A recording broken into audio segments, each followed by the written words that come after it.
The Education Minister Eva Lawler has emerged as a potential replacement for the NT Chief Minister Natasha Fyles after she announced her resignation yesterday. Joining us live now is the NT's opposition leader, Finocchiaro. Leah, it is good to see you this morning. So, Eva Lawler, what do you think of that?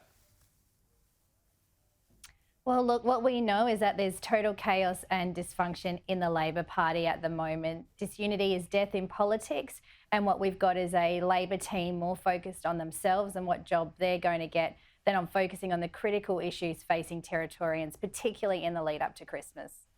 So what sort of a change would Eva be?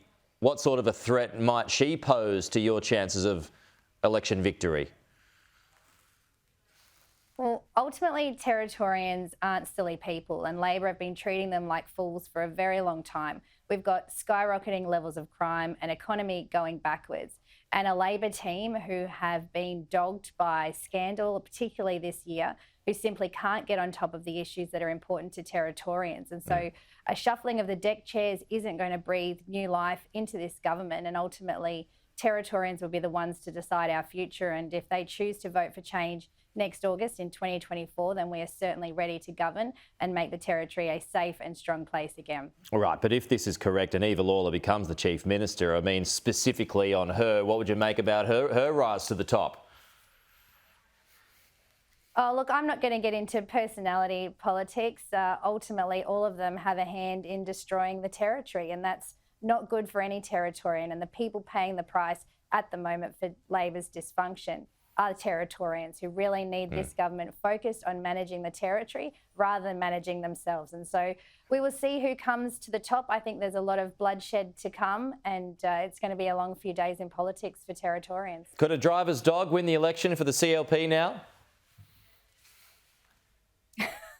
Look, it's a hard slog. We've still got to get to August. We've been explaining to Territorians why community safety is a key issue for us, how we can grow our economy and rebuild the Territory's reputation. We've started pre-selecting candidates, and we will continue to connect with people right across the Territory as we march towards August. There have been two changes at the top now in 18 months. How can you assure stability if you win the election?